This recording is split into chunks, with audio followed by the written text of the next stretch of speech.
Being a baseball player on the East Coast, especially the tri-state area, has its share of challenges, and the path to the major leagues can sometimes feel impassable. Well, in our series titled Local Boy Comes Home, we will highlight players from our area who made it to the major leagues and played for the Yankees. Our first subject is our John Flaherty, who of course is currently a broadcaster here on Yes. John had a successful 14-year major league career, including 3 seasons with the Yankees before he entered the broadcast booth. He grew up in West Nyack, New York, roughly 25 miles from Yankee Stadium. So we went back to see how Flaherty developed his love for the game.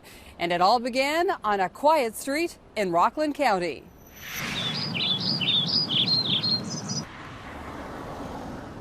It was always thought of as being upstate, like so far out of the city.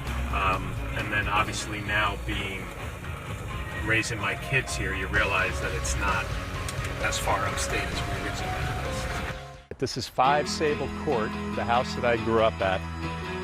And when I stand on the street, I mean, we used to play football down here with the Conlins down at the end of the street. Basketball would happen in the driveway. I see that the basketball hoop is now taken down. And then the Flaherty house is where we play stickball in the backyard. We had a pitcher's mound back there with the rubber, had home plate in the ground, had a wheelbarrow set up as a strike zone, and we used to go one-on-one in the backyard.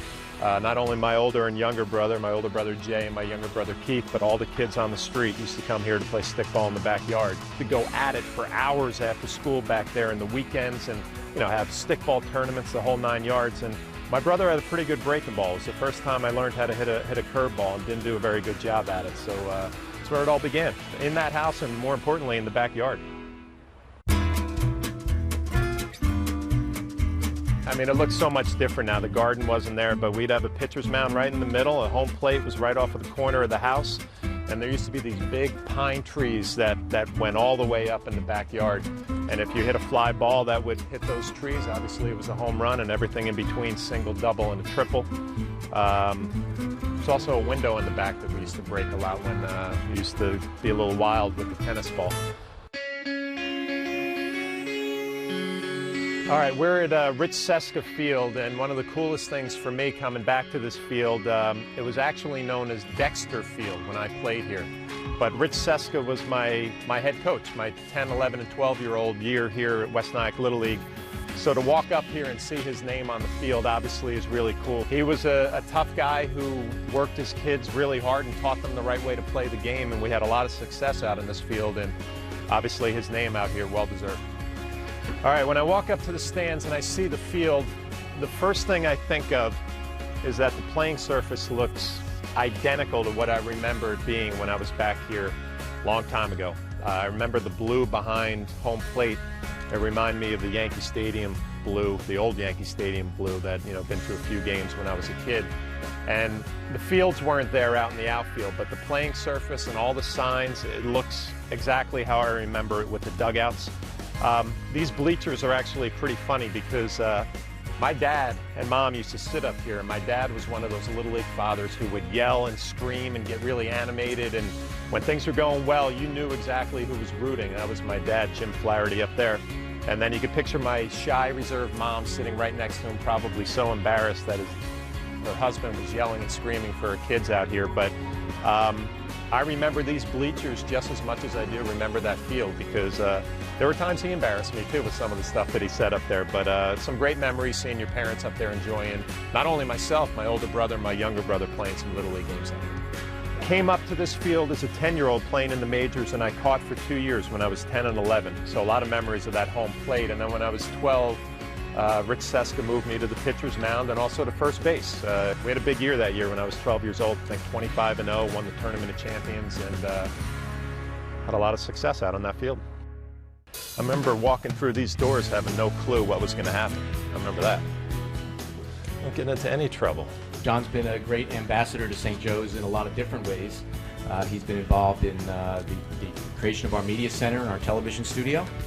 He does our Accepted Students Night programs each week, and he's going to be doing our graduation speech for us this year, so we're looking forward to that as well. I'm feeling a lot of pressure about doing that speech too. I need Barry's guidance on that. Wow, it's really strange coming back. I remember walking up that hill as a sophomore, trying out for the varsity team. I had no idea if I was good enough to play for St. Joe's, being a kid from New York. Luckily enough, made the team, had a good sophomore year, but it's so much different now. I mean, this dugout, the dugouts weren't here, the press box wasn't here.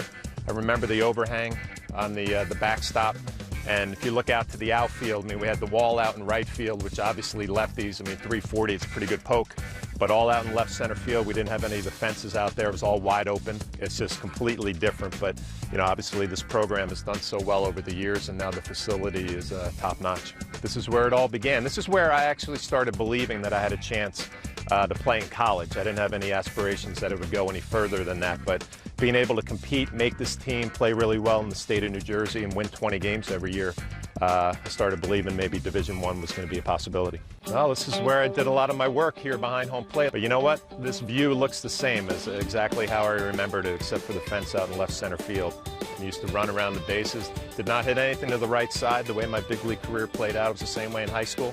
Pull everything and hope for the best. Some good teams. I remember winning 20 games every year and how big of a deal that was. So, like I said, some good baseball being played out on this field.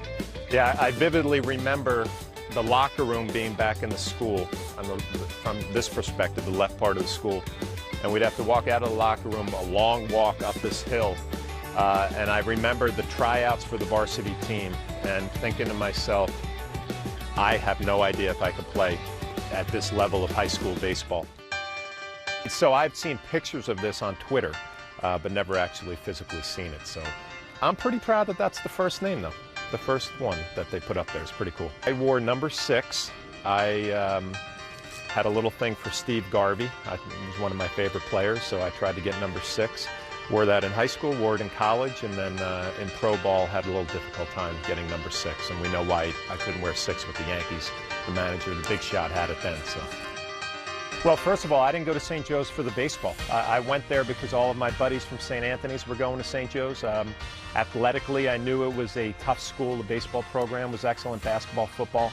I didn't know how I'd fit in. Lucky enough to make the team as a sophomore, the varsity team, and had 3 great years playing for a guy named Greg Carney. He went out of his way to make sure we got some recognition and had some schools come and watch us play. I think we had 8 or 9 kids play Division I baseball off of that team, and it was really because of him.